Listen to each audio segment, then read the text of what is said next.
This is Barry Zalma speaking for Claim School Incorporated's blog, Zalma on Insurance. Today we're going to speak about why a lawyer by any other name is still a lawyer, and why the United States District Court for the District of New York eliminated an insurer's attorney-client privilege.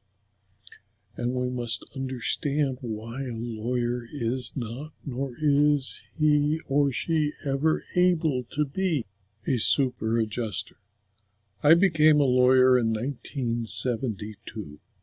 Before that, I was an insurance adjuster and investigator, working my way through law school.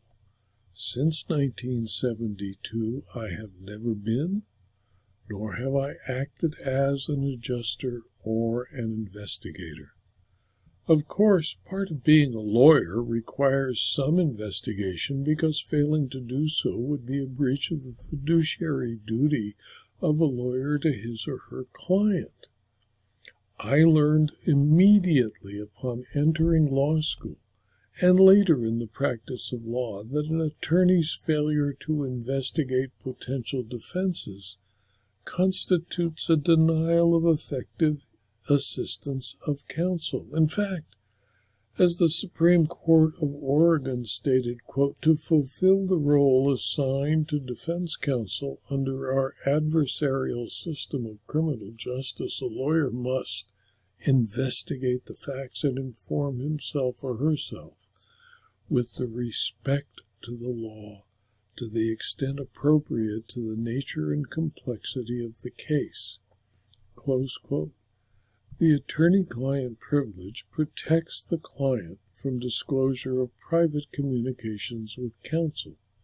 Communications from a lawyer to his client conveying legal advice and giving information to the lawyer to enable him to give sound and informed advice is always privileged. The investigation conducted by a lawyer as part of his or her duty to properly represent a client is the work of a lawyer and is and should always be protected by the attorney-client privilege and the work product protection. However, it seems in modern jurisprudence that some privileges are more equal than others. With regard to insurance matters, some courts have ignored the duties owed by a lawyer to the client and have eliminated the attorney-client privilege and the work product protection for most documents created by those lawyers who provide advice to insurers.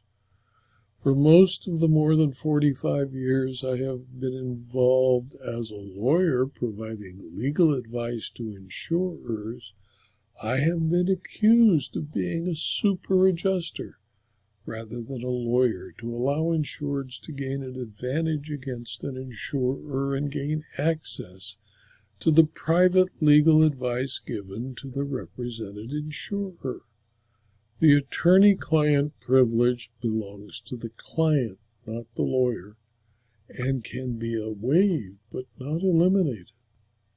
In Cataract, Grant & Company versus Great American Insurance Company, the United States District Court for the Eastern District of New York on July 25, 2023, concluded that it was all right to compel an insurer to produce documents that include the legal advice provided by a lawyer to an insurer, since it concluded that the lawyer involved with the requested documents was acting as an investigator or an adjuster rather than as a lawyer.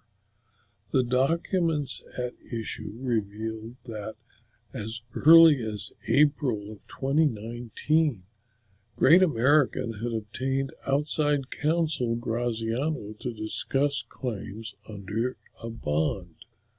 The USDC outlined the issue before it as follows, quote, New York courts are often faced with deciding claims of attorney-client privilege in the context of insurance coverage disputes.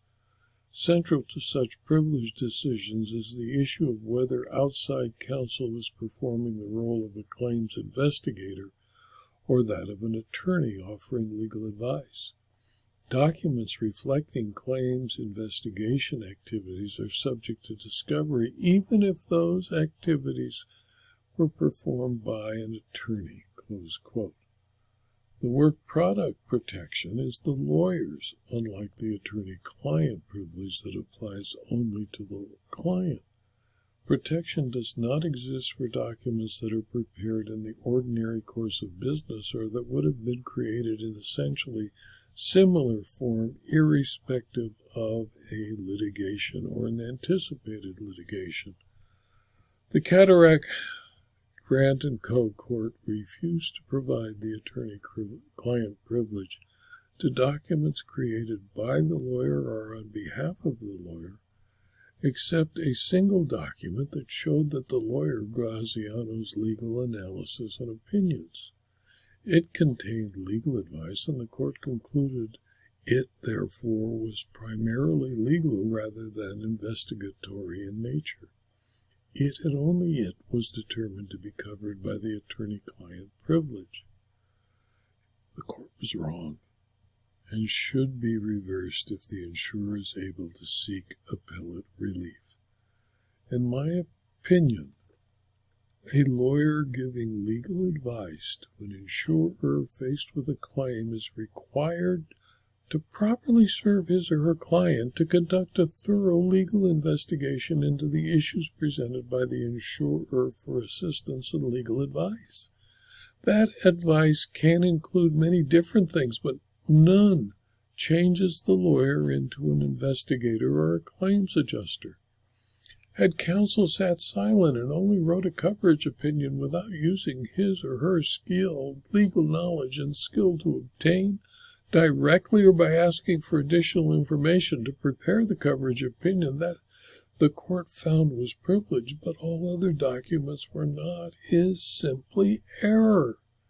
It is not only error, the opinion is an insult to the lawyer who acted as a coverage lawyer. The lawyer needed to obtain sufficient information from the insurer client so that he or she could provide a thorough, well-reasoned and researched coverage opinion that was not within the ken of the insurance adjuster, who had enough knowledge and experience to recognize that he or she needed the assistance and legal analysis of an experienced insurance coverage lawyer. The super adjuster theory that no investigative work of a lawyer can be part of the lawyer's analysis that is protected by the attorney-client privilege and or the work product protection is simply in error and a false conclusion.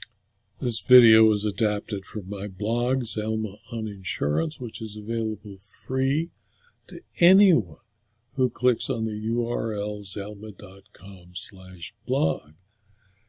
It is also subject to subscription, and you can, without charge, subscribe to the blog post, and you will receive all blog postings, usually 5 or 6 a week, and access to the more than 4,500 blog postings. You will also receive access, if you wish, to the free videos on rumble.com or youtube.com, and if you do, I'd appreciate it if you click on the like button on YouTube or the thumbs up button on rumble.com. And please, if you found these useful, tell your friends and colleagues about the blog and the videos, and let them subscribe to the blog and the videos as well. And if you're interested in further detail about insurance, insurance law, insurance coverage, and insurance fraud, please consider subscribing to my Substack publications or my locals community. Thank you for your attention.